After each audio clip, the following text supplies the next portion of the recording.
So I've got a GoPro mount on this so we can get a good look at the display as we're working along here, but we're going to go ahead and go through the the user interface and the operational aspects of it.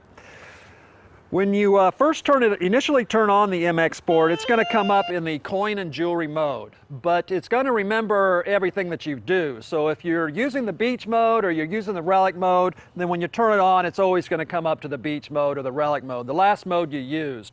The memory's automatic, so any settings that you change are automatically saved, and that's going to store through battery changes or on and off cycles. It's going to stay the way you changed it until you either reset it, reset everything, or change those settings manually. So automatic memory.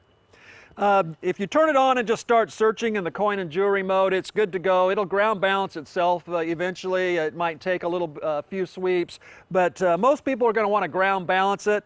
To ground balance, you're just going to hold the track button over here on the right and pump the coil. You don't want to be on top of a target, but should get a nice smooth transition where there's no real dramatic change in sound. Release track, you're ready to go. You're ground balanced and ready to search. There's a lot you can do from the search position here that we're in.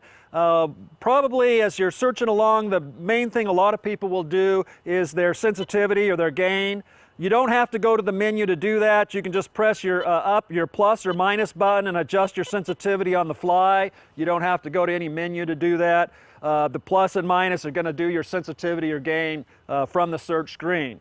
Another thing you can do from the search screen is the threshold, which is the background hum. The on-off button also turns off and on the backlight. You can just tap it and the backlight will come on. Tap it again, the backlight goes off.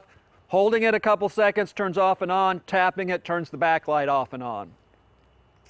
So normal searching, I've got gain on my plus and minus, threshold on my arrow up and down, backlight on my power button, tapping it off and on, ground balance on my track button. Those are all just from the normal search screen. You press options, you get all your features, you can look through them with your arrow up and down button, and then you can make adjustments to those buttons with the plus and minus, or activate with the pinpoint button in the middle. Very, very easy. The thing is, if you go to options, you do not leave a search mode. So you're still searching whether you're in options or not. If you go to options and you don't do anything for a certain length of time, it'll automatically time out and go back to the regular search screen. But again, it's searching in whether options are up or not up, you're still searching and detecting just like you normally would. Let's see, let's start out down here with volume. Course volume is just how loud it's going to beep, and when I'm on volume, push the plus or minus buttons to increase or decrease the volume, and that's all there is to it. Now if I go arrow up, I go to the next option. This is the reset feature. Again, the memory is automatic, so everything you do is automatically saved, and it's going to be there, next week, next month, until you change it or until you reset. So you can reset everything to factory specs quite quickly here. The downside is it resets everything. You're either going to go all the way back to factory presets, or you need to manually go in and change the options to the way you like them. Inches or metric, you can select here. Again, go to the options, use the plus and minus to change that option, or the enter button or pinpoint to activate. So that's a metric or inches on the depth reading. We got the backlight. We have a number of different intensities for the backlight. Frequency, that is for interference from other metal detectors. So on frequency, 0, 0 is the standard. You can go up above the standard frequency or below the standard frequency.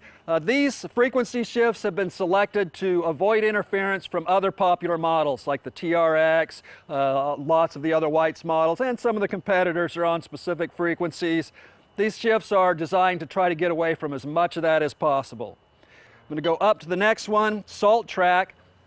In the beach mode, salt tracking is automatic, but someone might want to, say, be prospecting in the desert. They come across some alkali, which is salt. They need to add that salt feature to the prospecting program, and that's what you can do with this salt feature, is add the salt range to any program.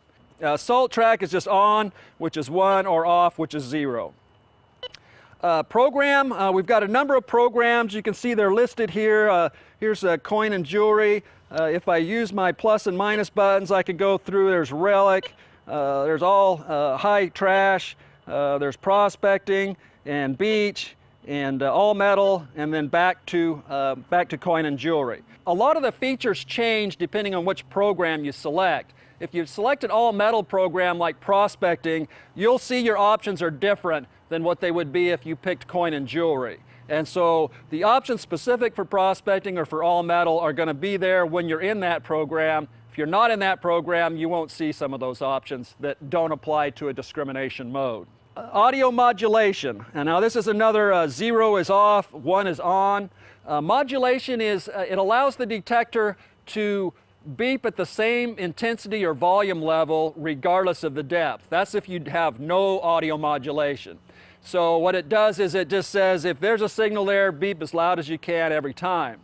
If you turn modulation on, deep targets will have a reduced volume compared to shallow targets. Some people like that, some people don't. Let me go back to options again, up to reject volume. And that's one of my favorites on this new model, this new feature. It allows you to be in a discrimination mode and then select for the targets you have rejected, select a lower volume level than accepted targets. So it's like running in an all metal mode. You hear everything, but all of the targets you're not interested in are a much lower volume beep, and the accepted targets are a much louder, much stronger volume beep. We got tone. This is the tone ID, and you have a number of selections, 1 tone, 2 tone, 4 tone, 8 tone, or 20 tones. So this gives you different pitch beeps depending on where the target is on the VDI scale. I'm going to go ahead and go on up to disc. Discrimination is, you have 20 discrimination segments that you can accept or reject on the VDI scale.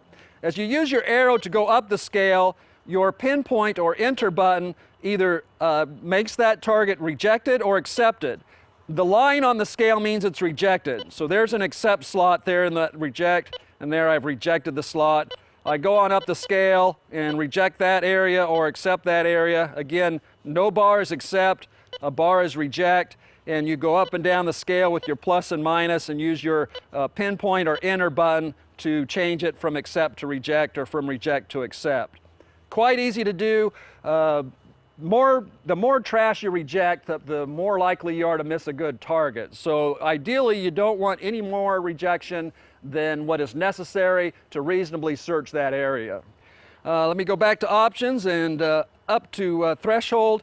Again, you can adjust the threshold on the fly, or it's here in the menu if you want. Here it's at 2. You just do plus or minus to adjust that threshold up or down.